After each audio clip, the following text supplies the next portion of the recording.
Well, good afternoon. My name is Yuki Imamura, the president of the Washington Innovation Network. We are initiating this event today, which is being supported by Information Technology and Innovation Foundation and AARP. The first, I'd like to thank you to ITIF and AARP, because this event will not have taken place without their enthusiastic support and very diligent help. Thank you very much. And I hope we will continue our collaboration the days to come. And I also like to say that I'm a proud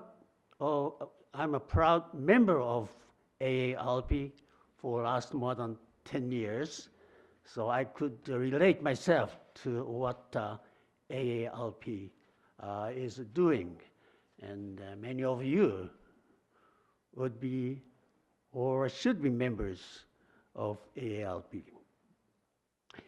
Now, I also like to say thank you to Dr. Obi, who is a good friend of mine for the last maybe 30 or 40 years. And we authored 2 books together that would be among Dr. Obi's maybe 40 books or something like that. And we also shared the same professional experience of working with UNDP, United Nations Development Program. Now, I would like to just mention about what Washington Innovation Network, which is WIN for short, is doing. The basic mission of WIN is to provide a platform for Japanese and American to discuss issues on science and technology matters, innovation, entrepreneurship, and hopefully the industry and university collaborations for technological commercialization. For that purpose, we have currently 2 programs. One is a speakers series like we are going to have today. The other one is to set up a Sakura Science booth in conjunction with the National Cherry Blossom Festival in April every year. We have several Japanese quasi-government agencies as well as some major Japanese business companies to join us for that. And among those past speakers series subjects, let me just show you just kind of the showcase of the subject which you have been doing. Such as international comparison of innovation growth. In fact, this was presented by a good friend of mine from ITIF, Stephen Isel. He talked about that very interesting subject at the early days of starting Washington Innovation Network. The second one is the by Japanese business person or executive, which was Israel's entrepreneurship as encountered by Japanese business executives. The other one is the social innovation, creating value for society and business, and creativity challenge, innovation policy approaches in Japan and Korea. And we also look at the arts and the science, drivers for innovative future.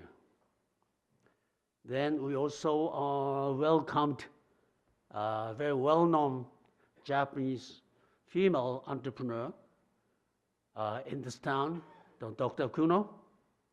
She talked about her life as an entrepreneur, as a social contributor.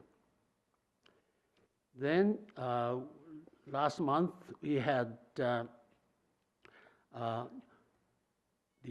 presentation by the Mr. Arai of the Japanese Embassy and Mr. Katagi of the National Institute of Information Communication Technologies in Japan.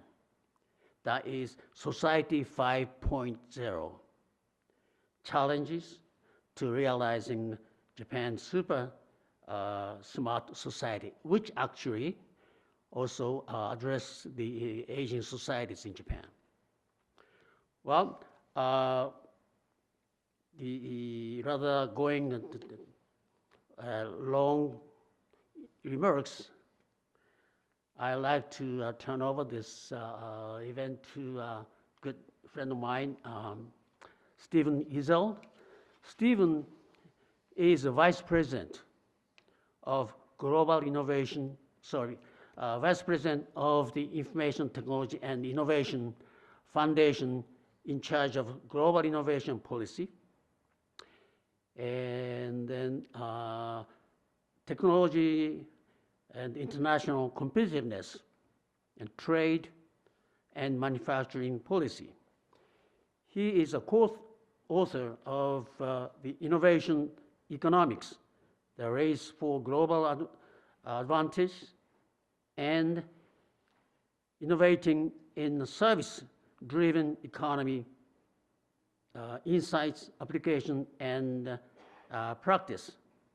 But before he joined ITIF, he was the executive of Peer Insight, which is an innovation research and consulting firm, which he co-founded in 2003.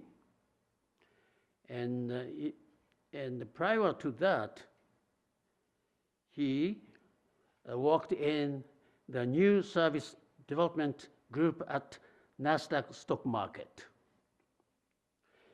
He was also a businessman. He co-founded 2 successful innovation ventures.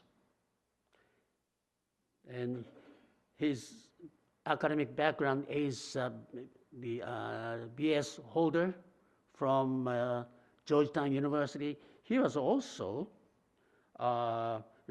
received an honors certificate of the International Business Diplomacy Program from Georgetown University. Well, further going more, then I would like to turn the table to Stephen. Thank you.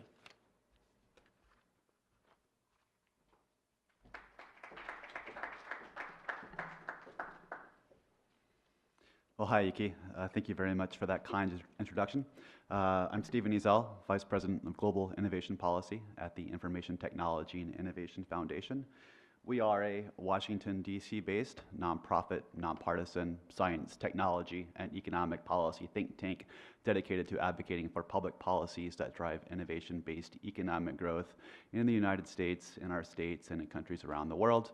We work on a wide variety of tech policy issues like R&D investment, tax policy, trade, talent and skills policy, as well as innovation in different verticals of the economy, such as climate, clean energy, advanced manufacturing, as well as life sciences and ICTs. But before I go any further, I want to extend our genuine thanks and gratitude to AARP for hosting us today. In particular, Bradley Sherman, Jessica Swede, Spencer Brown, and Nigel Smith, who have been kind enough to host us in their beautiful space at the hatchery here today. And as we'll hear from Bradley, I think what's especially impactful about what AARP has achieved with this space, it's an innovation incubator designed to help startups along who are innovating new technologies and solutions to leverage ICTs and technology to tackle the challenges of aging, as well as an internal innovation space for AARP to provide a domicile where their innovators can think and innovate new products. So it's just a really impressive space here, so thank you for hosting us. I want to make a very few brief remarks and then introduce the panelists and turn it over to them. As we know, many countries throughout the world are increasingly experiencing aging societies. In fact, by 2016, 2.4 billion citizens around the world will be over the age of 60. By 2050, over 1/3 of Japanese citizens will reach the age of 65. By that point, there will be 84 million Americans, or 1/5 of America's population, over the age of 65. So globally, we are seeing aging populations. It is happening more thus far in the northern hemisphere than the southern hemisphere, but there'll be a second, longer wave coming in the future. I just want to mention briefly research that culminated in a book that was published by my good friend Stephen DeMello at the Center for Information Technology Research in the Interest of Society, called Innovation and Culture in Public Services, The Case of Independent Living. This was research done last year that surveyed 1,200 people across 4 countries, Japan, Norway, the United Kingdom, and the United States, to assess their perspectives on technologies that would facilitate independent living, helping citizens live 1 extra year in their home before they would move on to a different care environment. And the intent was to look at perspectives towards payment, privacy, and uses of technology. And what it found in terms of the technologies that are already in use was that we're seeing in particular ICTs like personal alert technology and remote monitoring already being deployed across these countries. But this is just the first wave. In the future, there will be any number of new ICTs, as we'll hear from Toshio, such as robots in the home, the remote pill dispensing, and trying to facilitate adherence to medicines. But this was an interesting first take at the extent of adoption of this first wave of ICTs for aging across these countries. One thing that the research revealed was that for these solutions to succeed, they're going to have to pay particular attention to privacy. When asked, am I concerned about the potential loss of privacy from remote home monitoring technologies, there was very high agreement from citizens across all these nations, and those in Japan in particular were quite concerned about losses of privacy from new technology. What the research summarized in conclusion was that at least initially, the US market appeared to represent the most likely location of early adopters of ICTs to facilitate independent living. Services should focus on lowering cost, increasing caregiver availability, and reducing social isolation as key value propositions. But more than anything, what this research demonstrated was that there is a tremendous opportunity for ICTs to enhance welfare and quality of life for citizens worldwide. And with that as the starting point, let me go ahead and introduce our panelists. We'll start by hearing from Bradley Sherman, who is the Director for Global Partnerships and Strategic Engagements at AARP. Among other major accomplishments, he has been instrumental in securing the topics of population, aging, and demographic change as a central focus of both the OECD and the World Economic Forum. And he's developed original research within the OECD and Foreign Policy Group, as well as directing AARP's Best Employers International. He's a vocal champion for extending working lives to help drive national economic success and social inclusion. After we hear from Bradley, we'll hear from Dr. Toshio Obi, who is a professor from Waseda University, as well as the Graduate School of Asia Pacific Studies. Dr. Obi has worked for the UN Development Program, as well as served as a member of various advisory committees of the Japanese government, including chair of the National E-Government Promotion Council, advisory member of the Prime Minister's IT Strategy Council, president of the International Academy of CEOs, as well as an APEC project director on e-aging. As Yuki said, he has published more than 40 books, including The Aging Society and ICT, as well as publishing annual World E-Government Rankings. Toshio, who flew in on a plane this morning from Japan and just landed, we appreciate your being with us here today. We'll have plenty of coffee for you to make sure you are alert and awake. After hearing from Toshio, we will hear from John Mckinley, who was the founder and CEO of CareClock. This is a company that is leveraging ICTs to help facilitate in-home care challenges. John is an active early stage investor with several portfolio companies that have been sold to Google, Microsoft, and Yahoo. He serves on the board of directors of Equifax and is a graduate of the Wharton School at the University of Pennsylvania. Last but not least, we'll hear from Juan Pablo Segura, who was the CFO and co-founder of BabyScripts, a company that has the vision that internet-enabled medical devices can transform the delivery of pregnancy care. But I think what we heard from Juan is that these technologies are impactful across one's entire life, and how we take care of you in your youth is going to be profoundly meaningful for how we're able to take care of you later on in life. But Juan is also the architect for the first prenatal care moonshot focused on eliminating preterm birth by 2027 through mobile digital technology. BabyScripts has been named Champions of Change in Precision Medicine by Barack Obama and the White House. So thank you, Juan, for being here. We'll hear from each of the speakers for about 10 minutes. Then we'll wrap up with a Q&A session at the end. We will adjourn precisely at 4:30 p.m. To be respectful of our colleagues' time, as we'll hear from Bradley.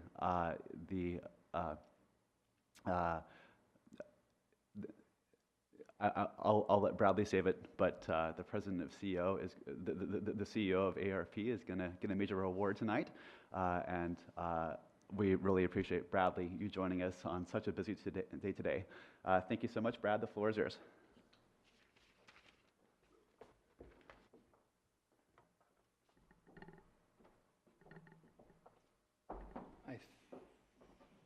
Good afternoon, and welcome to the hatchery at AARP. How do I get that up? You got it?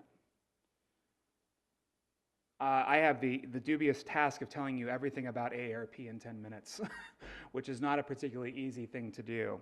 AARP is a very large organization. For those of you who may not be familiar with us, we're an organization that represents nearly 38 million people over the age of 50 in the United States. We're quite a powerful force, and one that has come into, I think, a greater spotlight this year as some of our most fundamental social welfare programs have come under attack by members of Congress and the President. In particular, Obamacare, the Affordable Care Act, as it's more commonly known, and of course the recent passes of the tax bill have been things that AARP has fought quite vigorously to keep intact, at least in some way, as we go through this period of transition, as we become an older, more aged society. And with that, Stephen alluded to the fact that Joanne Jenkins, our CEO, is receiving an award tonight. It's from Foreign Policy magazine, and it identifies Joanne as one of the 50 global thinkers of 2017, occupying the same ranks as President Emmanuel Macron from France, the artist Ai Weiwei, and US Senator Kamala Harris. One of the foundations, though, about AARP today is that we're focused on disrupting aging. Now, we often think of aging as a disruptive force. We're trying to turn it around and think about us, AARP, as the disruptive force, with other organizations that are thinking differently about how we get older, and not to look at age as an impediment, but age as a benefit for society. And this is one place, of course, where we see great interest in working with Japan.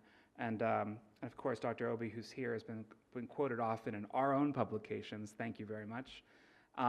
But we look at Japan and other countries throughout the world that are aging fast to the United States as ones of potential innovation and places where we can share our resources and our expertise. So Stephen, thank you. Yuki, thank you for pulling this together. And of course, the entire AARP team. Wanted to share some numbers with you about our organization, just so you get a sense of our size. Again, 38 million members. We have the largest magazine in the world by circulation. We have offices in all 50 states, the District of Columbia, Puerto Rico, and obviously extensive outreach to the United Nations and over 50 countries. That includes those countries in the APEC. We're also seen as a valuable place for information. Trust is one of those things that makes AARP, I think, so interesting and so unique in the American context. We have our own research center here that does strictly public policy. We have our own research center here that looks at member trends and what people over the age of 50 are thinking and wanting and desiring in their lives. We work closely with independent think tanks, be them on the far left or the far right of the political bent, in order to get a balanced opinion, and of course, partnering with external organizations. Now, what actually is AARP? This is the constant question I get, even in the United States. Are you an insurance company? Are you an advocacy organization? What are you? Well, we're actually a social change organization. In fact, we're probably one of the first social enterprise organizations in the world. And we were founded in 1958 essentially to provide not only advocacy for AARP and its members, but also to provide a different value proposition for people as they age. And in fact, the first product that we offered our members through a third-party vendor was health insurance, because older people, they weren't given health insurance when they got older. There was no Medicare. There were no protections for people as they got older in their age. Just to give you some technical information on AARP, AARP is a not-for-profit organization, an educational institution, but we have a number of different subsidiaries that do work for us. AARP Services is the organization that is essentially driving a lot of our revenue. At the organization, we work with a lot of third-party providers. Those providers are anything from United Healthcare to Hilton Hotels. So it's a quite diverse set of stakeholders that come into this. And the nonprofit 501c3 AARP Foundation, and this really works primarily with the most vulnerable populations in the United States. Those that are most at risk for being isolated, for being hungry, for being homeless. We try to help them through this organization. To give you a sense of AARP members, again, 38 million members and 23 million households. This is 33% of the US population and growing. We haven't quite kept up with the growth of the US population over the age of 50, but we're sure as heck trying. This is some interesting research that came out from AARP and Oxford Economics about 3 years ago, and this number has been growing over time. Believe it or not, the 50-plus population of the United States controls over 83% of the US household wealth. That's $60 trillion, and fosters $7.6 trillion in economic activity. The numbers speak for themselves. They are crazy in their size. In fact, $7.6 trillion in economic activity is roughly the size of the third largest economy in the United States, beating out Japan, just below China and the United States. Our focus is on impact, innovation, humanity, empowerment, and honesty. And that brings us to this space, and seeing AARP as a true innovation leader. This is the hatchery. This is where ideas come to be born. The hatchery got its name, believe it or not, from the early days of AARP. Our founder, Dr. Ethel Percy Andrus, when she was visioning what her next stage would be after retiring as a public school teacher in the state of California, public school principal in the state of California, went to see her mentor in retirement and found her living in a chicken coop. She was living in a chicken coop because she could no longer afford to pay for housing and medication and food. So she chose the medication and the food over the housing.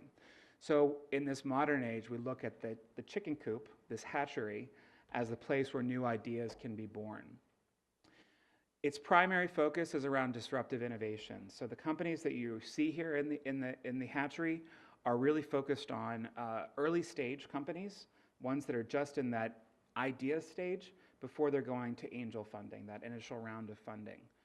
The businesses are typically built by university students on one hand, or by startups that we really believe have the opportunity to make big change. And you can see some of them in here if you want to walk around. At the conclusion of the program, we bring them on board, we help them shape their solutions and their business models. We give them access to some of our insights about the 50+ marketplace, because believe it or not, very few people understand what it means to get older. So there's great opportunity for disruptive change to happen, and certainly with technology. The interesting thing about this space is we don't provide any cash. We're not there yet as a VC opportunity. But that doesn't mean that we're not getting involved in the VC space at AARP. In fact, AARP launched its own innovation fund a number of years ago, and it's focused on 3 places: aging at home, convenience and access to healthcare, and preventative health. You can find the names of these companies online if you're interested in looking a bit further.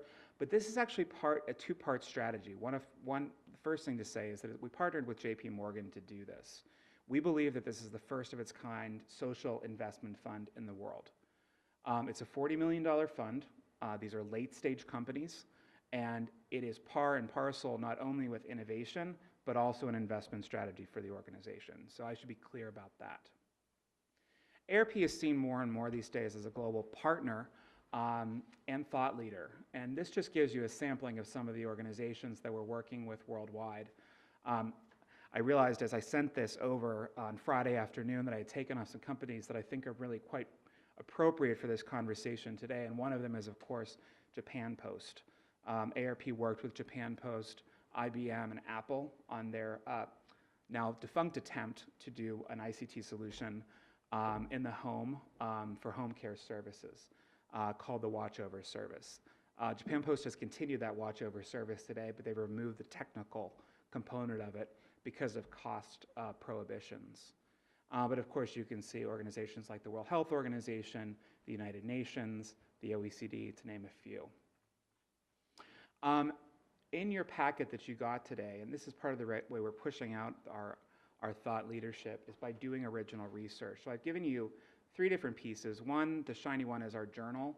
The second 2 pieces, the second and third pieces rather, are country reports from the Aging, Readiness, and Competitiveness report that were released in June in Paris. And Dr. Robuchon is quoted in this report and was able to join our CEO for a salon dinner that discussed the really interesting outcomes from this report.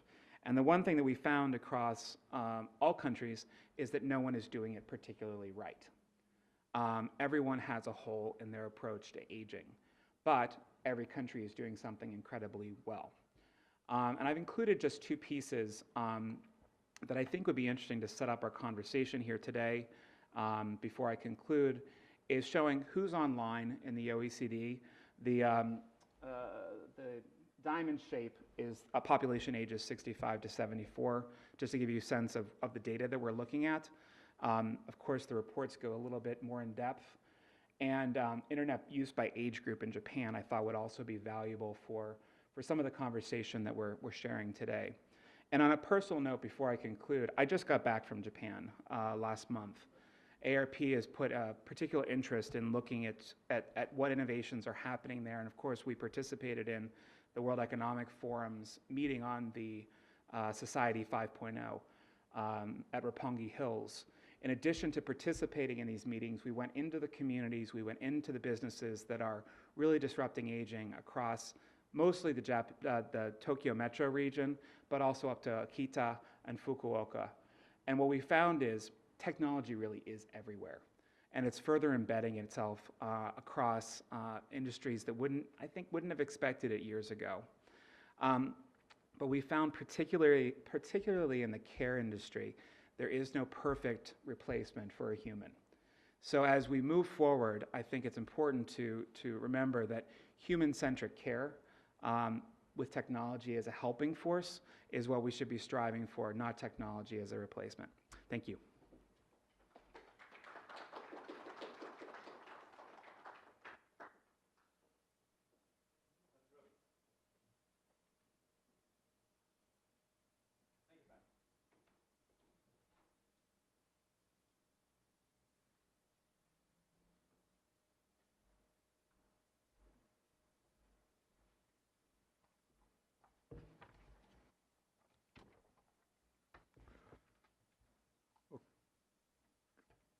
Okay, thank you very much for very interesting introductions, also some important message from organizers, Aarp and ITIF and Washington Innovation Network.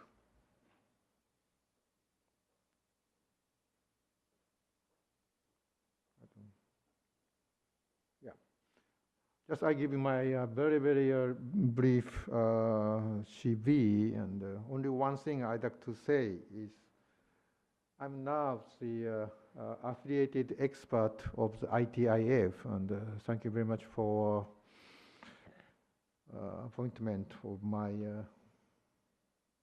post there. And, I'm working for aging issues in Japan and international organizations for many years. And this is my really important opportunity to work with the AARP, one of the biggest aging association in the world.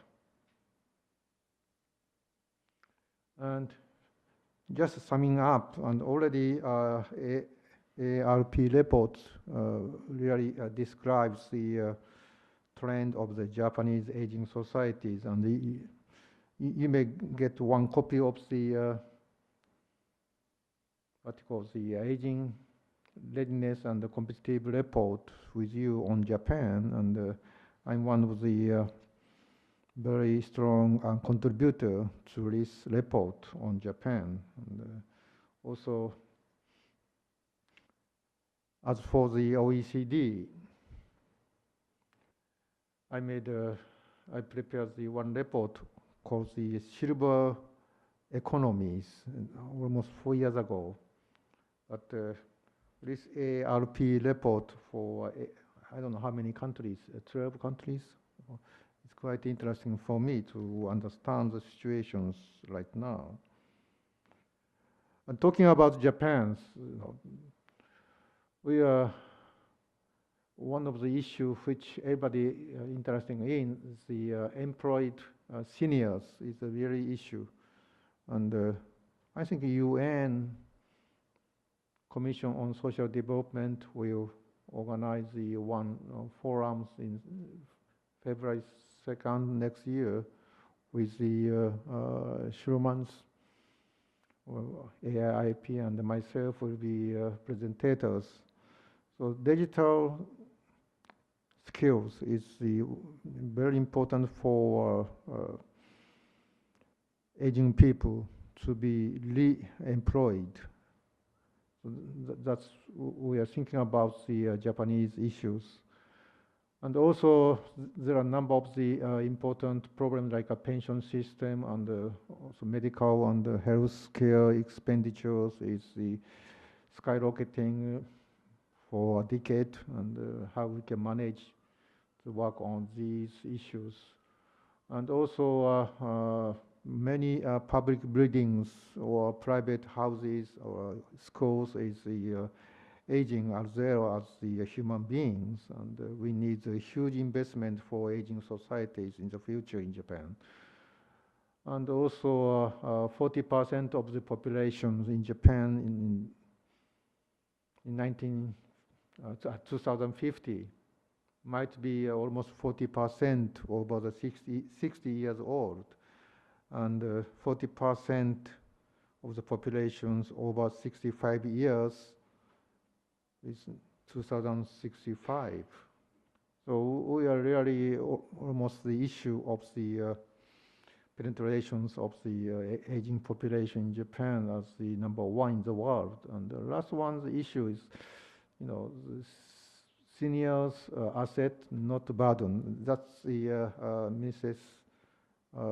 Jenkins of the AARP CEO mentions at the dinner meeting in Paris, France, when we met together in the special meetings, and I'm very much impressed about her word about it. Then we are also a transformation of the digital economy by small silver communities. We are now calling silver instead of the agings in Japan. So that might be the first histories in the planet on this earth as the conversion of the aging societies with information societies, ICT societies, So we should be very careful about the two different societies is converged right now after 5,000 years history of the humankind. So there are many different sectors and fields which they have to deal with the more comprehensive approach. Then we have the many ICT device or systems or softwares like as you can see in the slide. One of them robotic and also smart home and so on and so on. So these are new, not destructive, just the real life sciences with the new equipment or devices working for aging societies. So we can work on the some innovative progress between Japan and the United States in the future.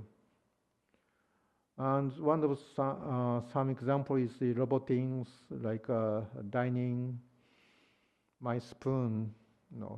If you are handicapped people or aging people, we need somebody to help. So robot can do that.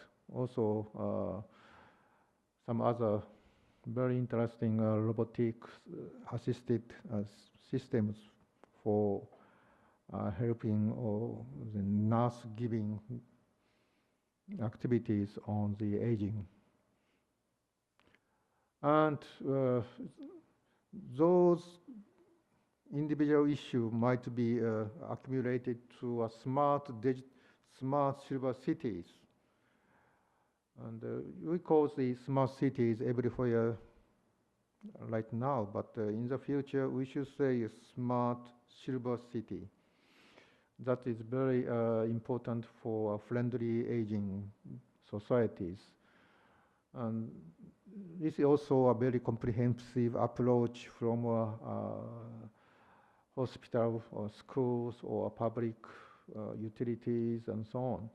So we need the really overview of the new societies which we are facing with. Otherwise, the aging people cannot be satisfied with our new partnership with them. This is one example showing the crowded hospital lobbies to wait for the doctors in Japan. And this is the realities, and aging people need more health care.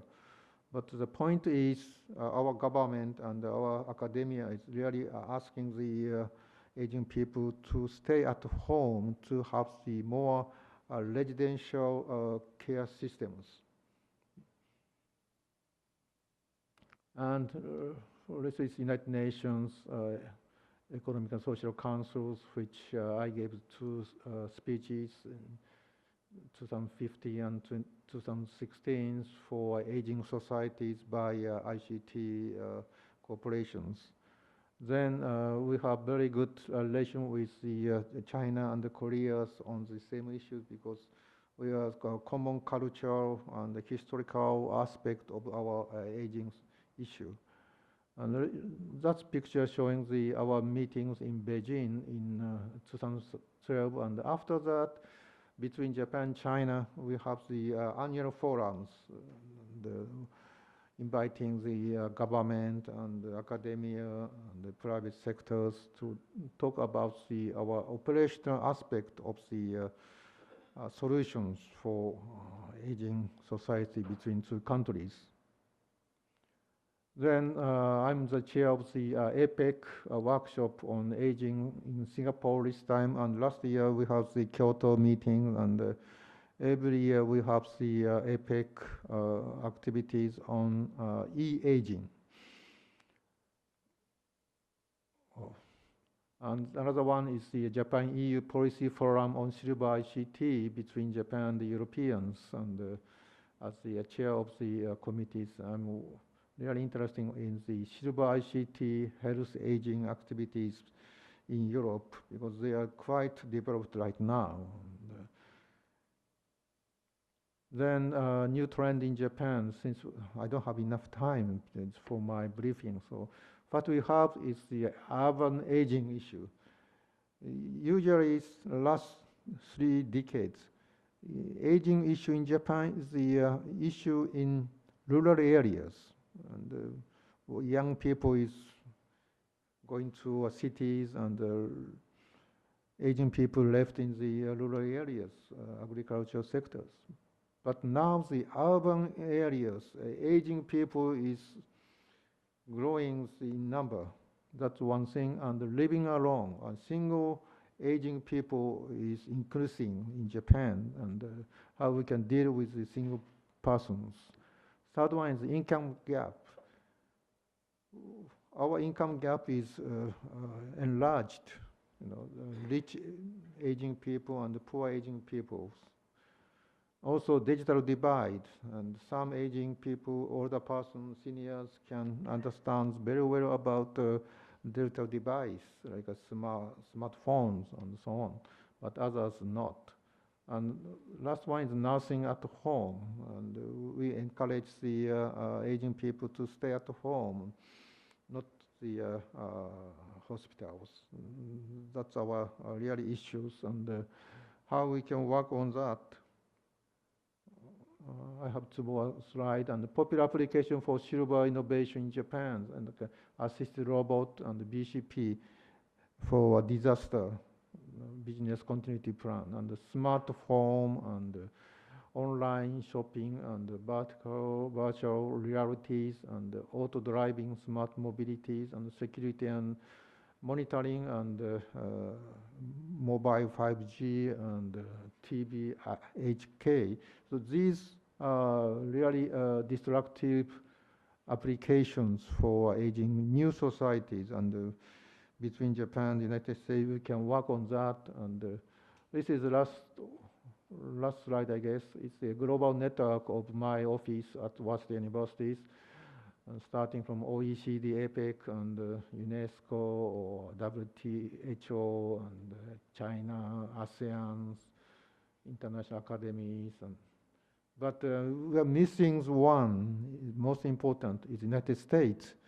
So AARP and ITIF and WIN working together is that most attractive entities for our global network. And that's why I'm here this time. Thank you very much.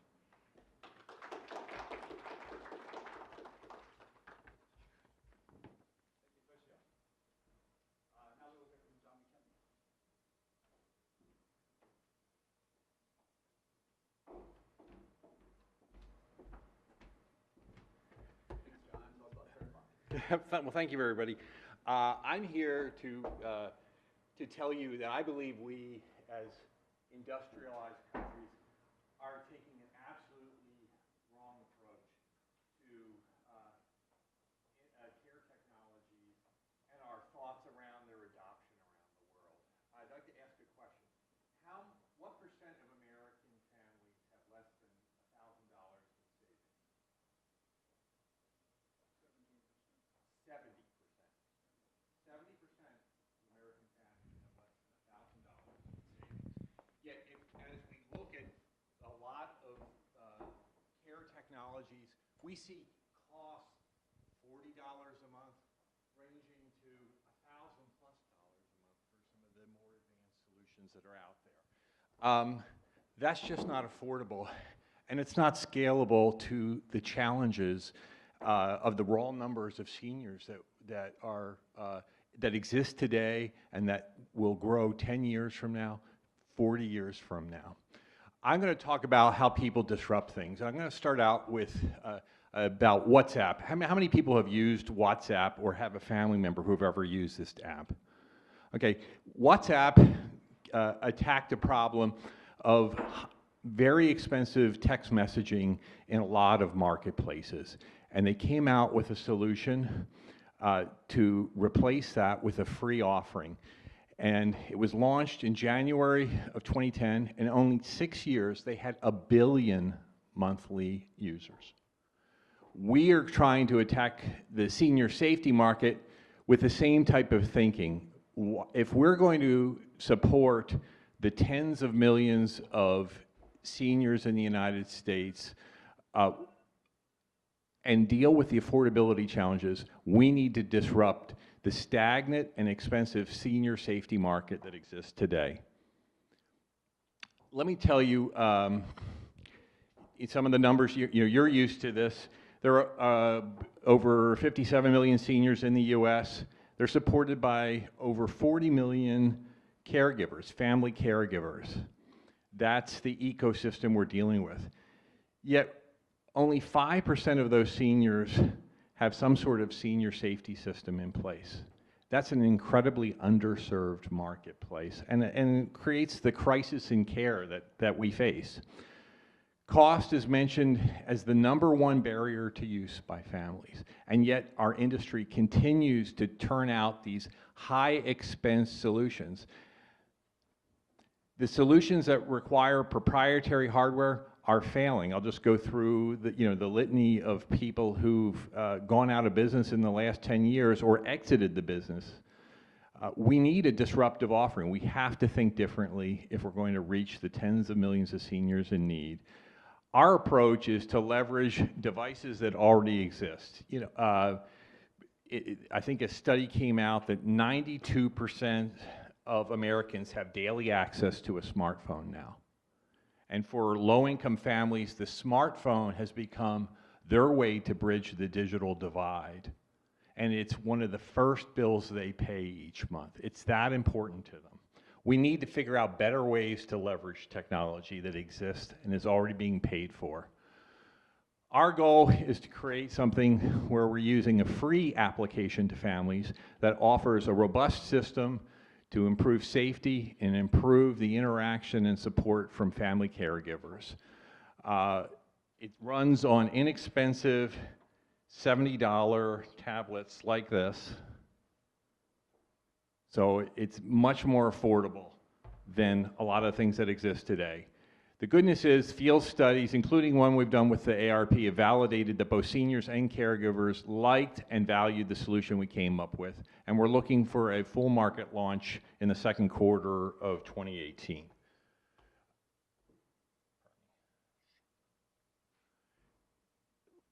I mentioned hardware-intensive solutions are failing. This is just an example of people who've exited the space in the last 5 years. Something is fundamentally wrong with our approach to care technology.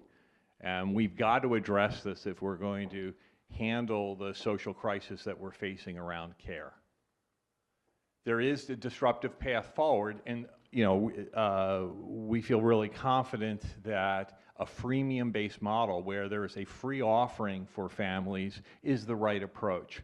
Here's our proposition.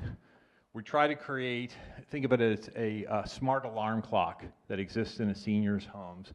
It's basically an app that runs on one of these inexpensive tablets.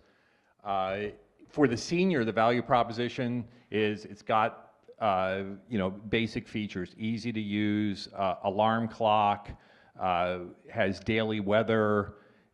It respectfully delivers pill reminders throughout the day. It's got access to over 200 free radio stations. It acts as a motion-sensitive nightlife.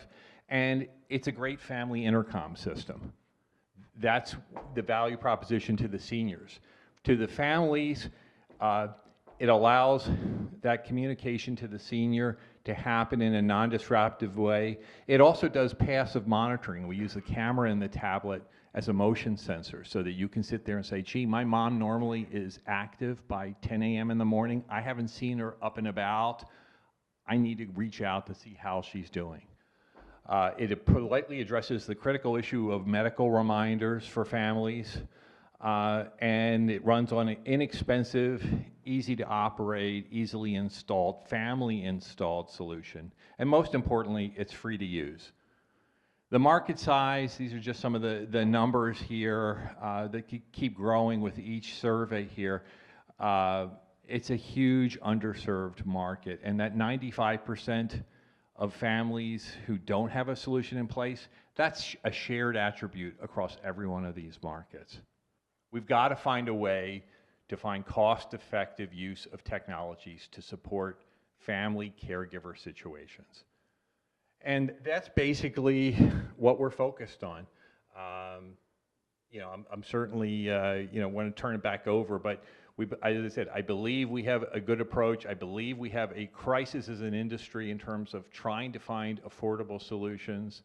And I look forward to more innovation in this space as we go forward from us and others. Thank you.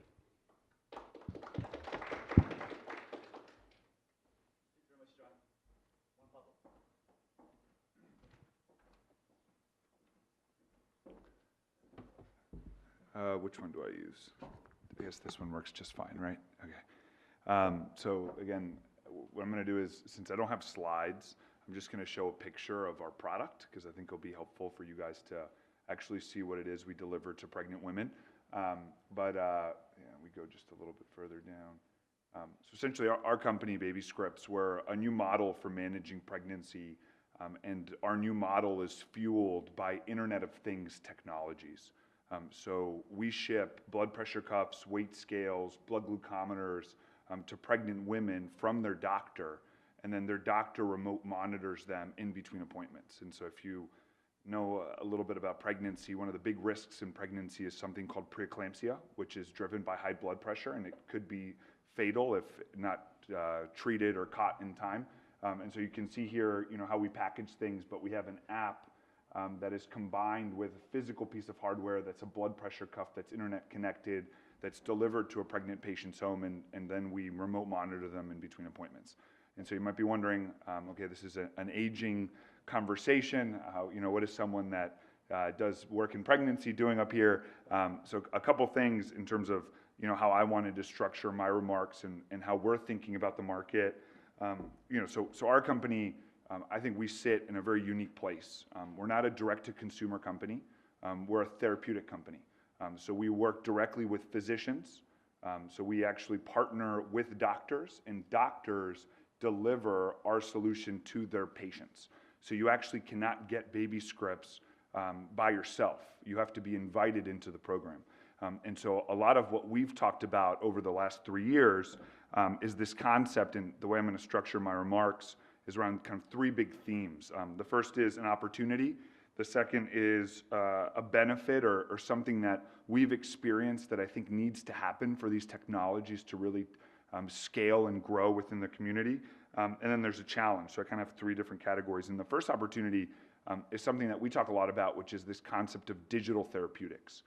So we always think of technology as essentially like a layering on of something else, right? So we're going to get our regular health care from our doctor. We're going to see them in the office, and then there'll be another innovation that somehow is bolted on top of whatever I'm already doing. I think we have to rethink how we approach technology in treating disease. And so a really good example of a company that we've mirrored ourselves around is a company called WellDoc. If you have heard of WellDoc, they're the first prescription app for managing diabetes. And their app has proven to reduce A1C levels in diabetics. The efficacy is it's doubly or twice as effective as the closest prescription drug. So an app is actually more effective than a pill. And so when you think about the application of that and how technology, there's no manufacturing costs outside of your phone, right? The app is a layer that is automatically downloadable, consumable. We think very much in this idea of a therapeutic.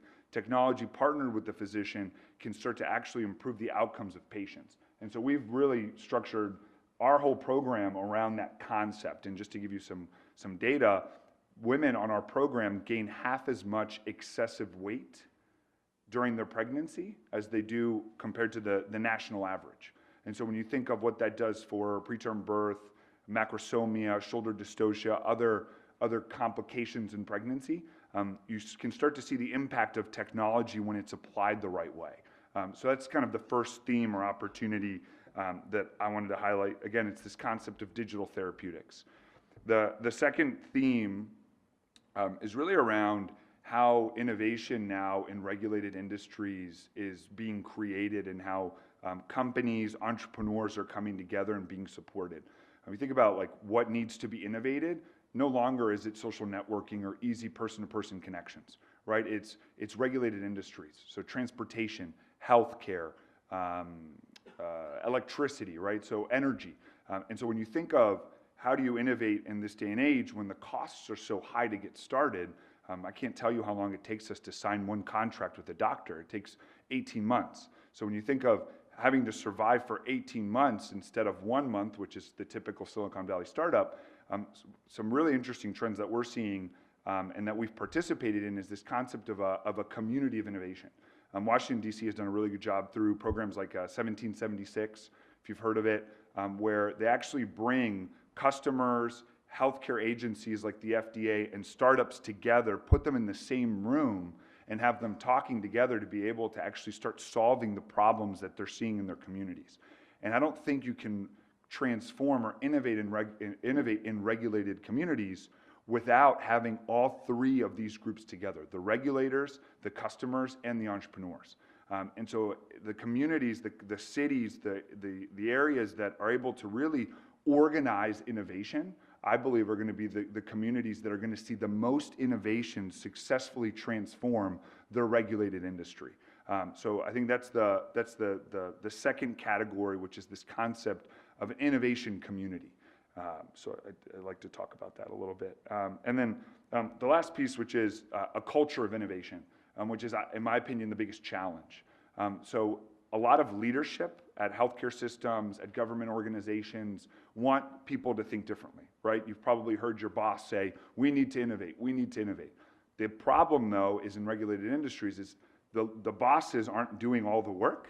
It's typically the people that are all the way at the bottom, like in our case, the doctors, the nurses, the medical assistants, people that actually are the ones interacting with technology and whom technology is going to impact the most. And so if we don't have cultures of innovation that really push from not just a top-down, but from a bottom-up culture of innovation, we actually won't be able to transform whatever we're trying to transform. And that's one of the biggest challenges we've had.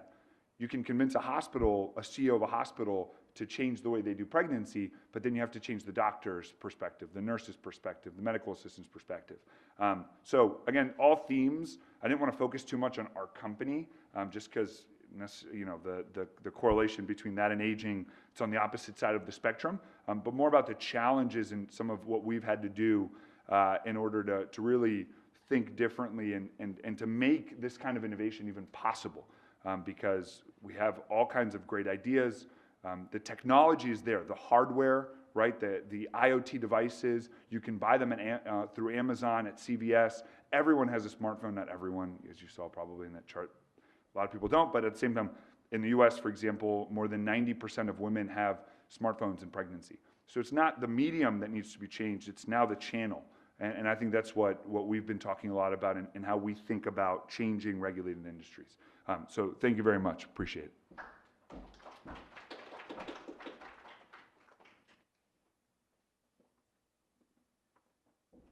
All right.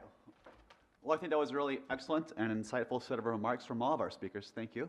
I'd like to invite each of the speakers, Brad, Toshio, John, and Juan Pablo, up to the stage, if you would. We have about 25 minutes for questions, and again, we're going to be fully respectful of ARP and the time they've shared with us today, and adjourn promptly at 4:30 p.m.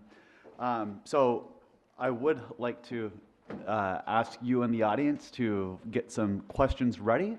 I think we can have a good discussion with this panel here. I think I would start, though, just by asking our panelists if they have any reactions to comments they've heard from the other speakers, and see if something that was said sparked thoughts about maybe how the challenges are similar or different in the US and Japan. And Brad, maybe you'd have some opening thoughts there. Yeah. I mean, I think the challenges that we found, at least in our own research as we compared and contrast the United States and Japan, has shown that it's not that technology is missing from the equation. Technology is, in fact, everywhere in the equation. And I think that's probably the first most important thing to notice.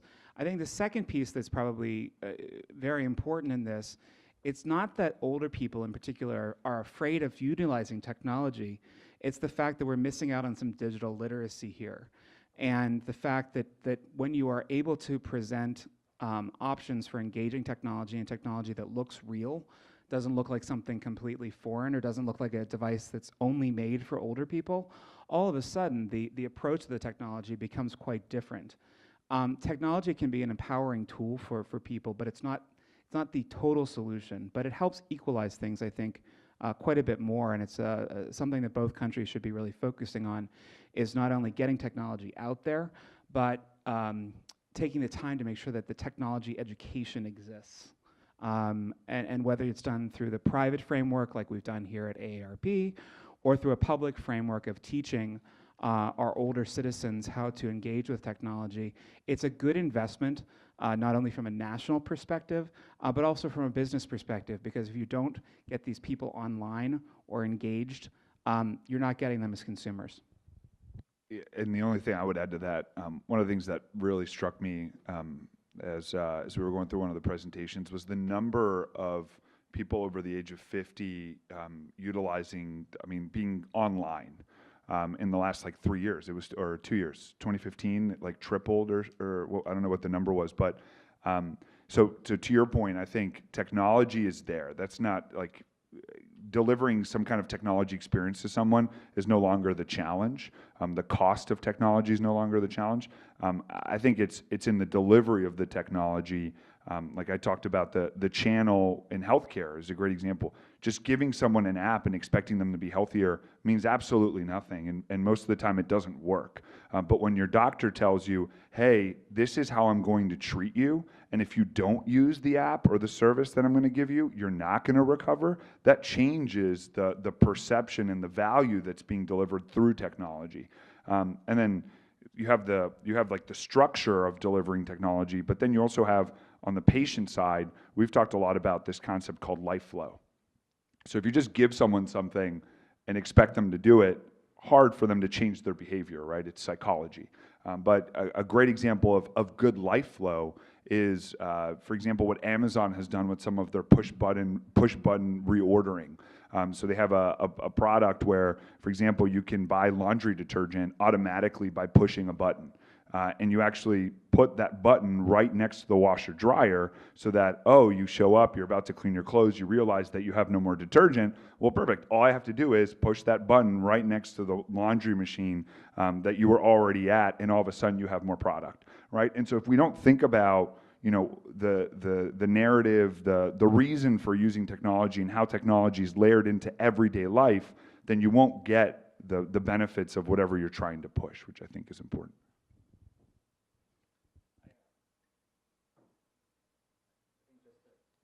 Just to piggyback on that, at Society 5.0 that the World Economic Forum hosted, this concept came out that I think is very important for any product provider to think about. It's designing efficiency by deficiency. And this idea of efficiency by deficiency is essentially, if you can create a product that can be used by the vast majority of people, you have a success story, or one that can at least be adapted for the greatest number of people. I think the iPhone is such a fascinating piece of technology because it's designed for a young person inherently, but it can be adapted for an older person. You can hold an iPhone and be a 20-something or an 80-something and no one knows the difference unless they can see your screen. That kind of usability, that kind of forward thinking is really where more products need to be going in the future if we expect older people to really grasp onto technology.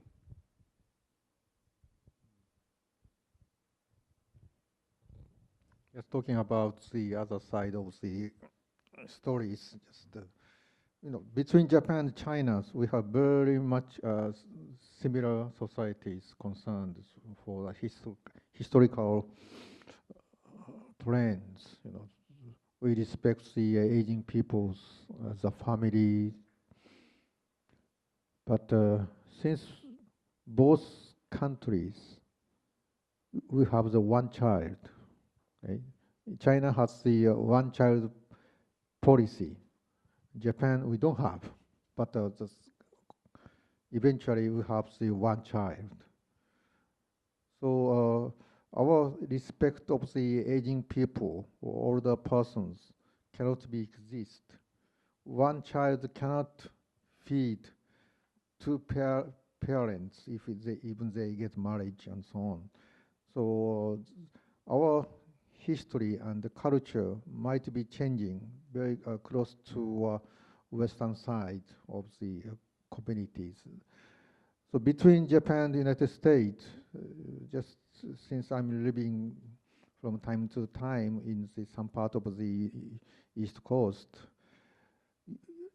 American has more independent living type peoples. No, they don't care about the children's. They enjoy themselves.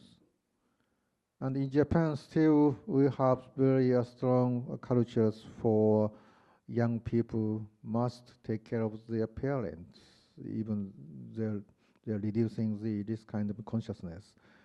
So we have different type of the aging societies in United States and maybe some other part of the world and Japan as well.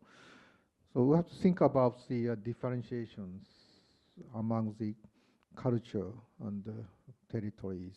Even we have the same common issues on the aging. Another one, just I learned something from US. Your technologies, destructive technologies, much faster than Japanese speed of the innovations, as far as I'm concerned, on the healthcare.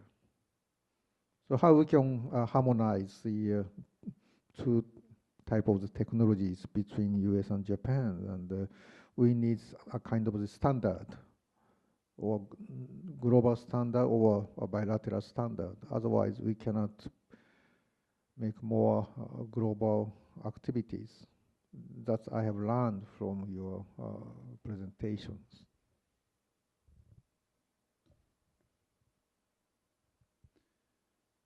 All right, well, I hope those in the audience are cogitating swiftly to come up with some questions for discussion. But, you know, one thing that really struck me in the conversation was Bradley's comment that those over the age of 50 control, was it, or 76%? So, which would be 83% of spending in the US economy. That's a fascinating stat, while at the same time, 70% of American households in retirement have less than $1,000 in savings. Is that right? Yes. Okay, so I think those two statistics, both true, point to the massive income inequality and wealth distribution gaps we do face in the United States.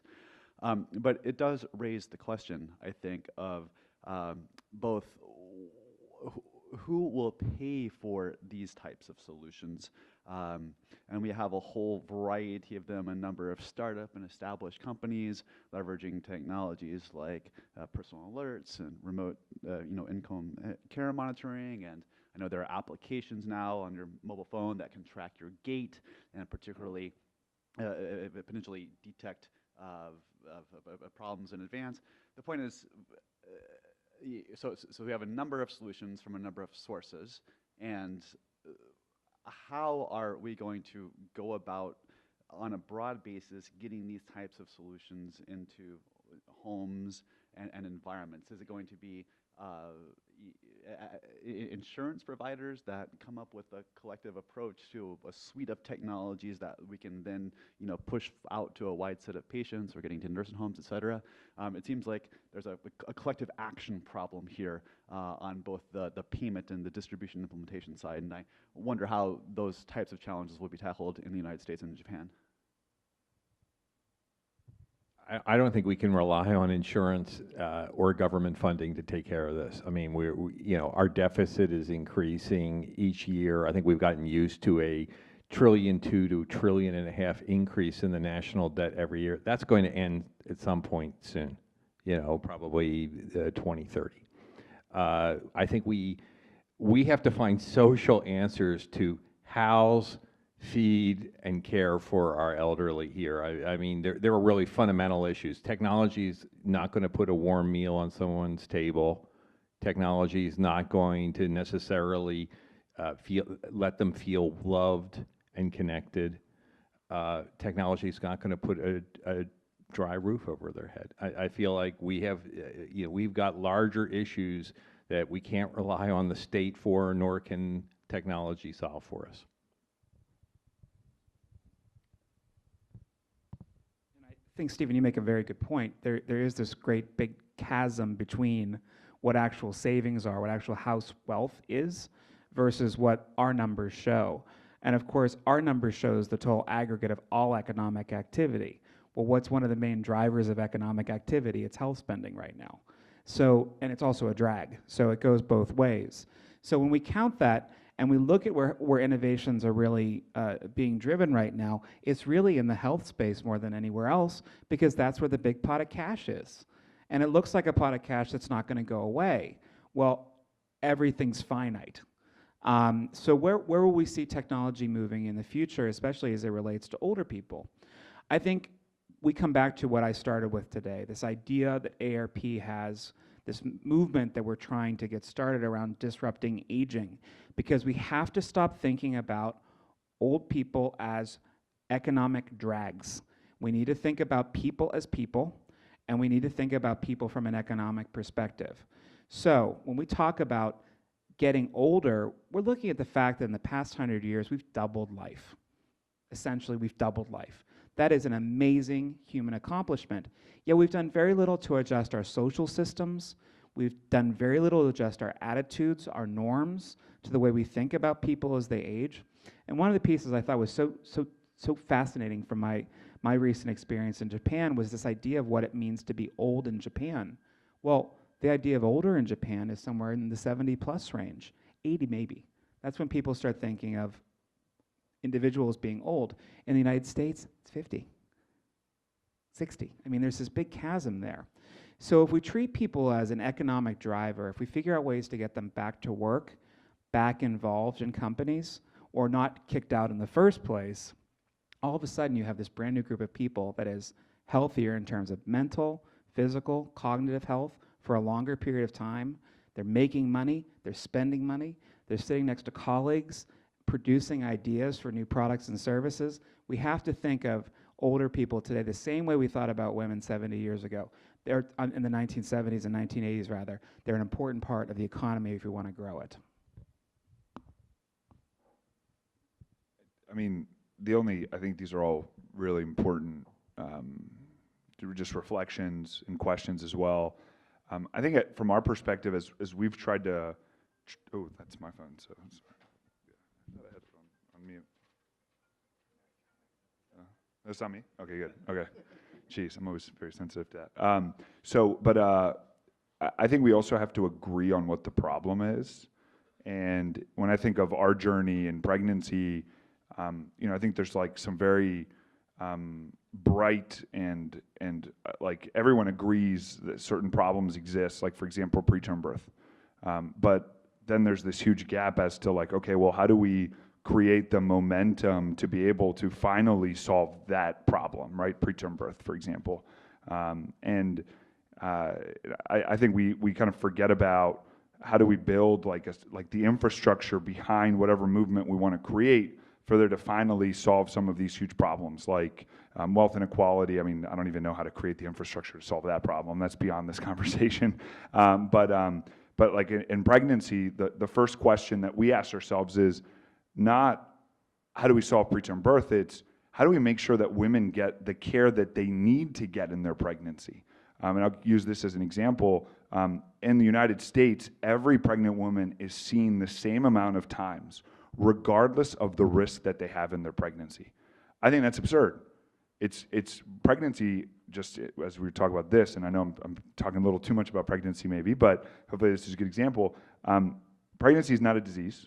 A majority of pregnancies need no interventions. And so why, again, are we seeing pregnancies the same amount of times in every case or example. The high-risk pregnancy should be seen more often.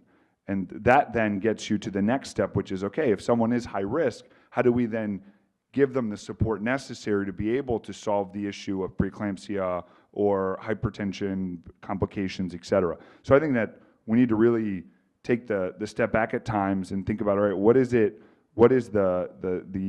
steps necessary to finally accomplish these issues? And then you'll find, okay, who pays for this? And I think that's how we started. Ultimately, we want the insurance company to pay for this, but we can't get there without having a system in place that's working already. And that's why we started with the doctor paying for our solution. And I think that's just important as we think about the ultimate kind of credit card that will buy or service whatever innovation we're thinking about. Yeah, just refer to issues. You know, between Japan and the United States, there are huge differences. One is the Japanese population is decreasing, and also birth rate is lowering, okay? And US are different. So that's one thing. And the second one is Japanese aging people with only 30% of the total population now has the largest share of the personal asset, financial asset. It's over 60% of total personal asset is belong to aging people in Japan. And referring to the same issues, you know, the Japanese aging people save the money until the death. It's the highest share of the OECD countries. So Japanese people may not spend monies during their aging life. So they will leave the old monies to next generations. That's very interesting for the comparison with your communities. So what we can do is more enjoyable quality of life in Japan to spend monies during their aging life before they will die. That's one thing. And what we need is we can learn something from United States for how they individually enjoy their life. And also retirement age people, they are working hard for 40 years or so in the company or government. They don't have any friends in the communities. Their friends is always company people. How they can shift from a company friend to a community friend? That's another issue for aging loneliness in the communities. And so how your technologies or some new software systems can help them, like a robotic, but still robot is very limited to the human face-to-face activities. So these issues might be discussed between Japan and the United States because other rest of the world have the same problems.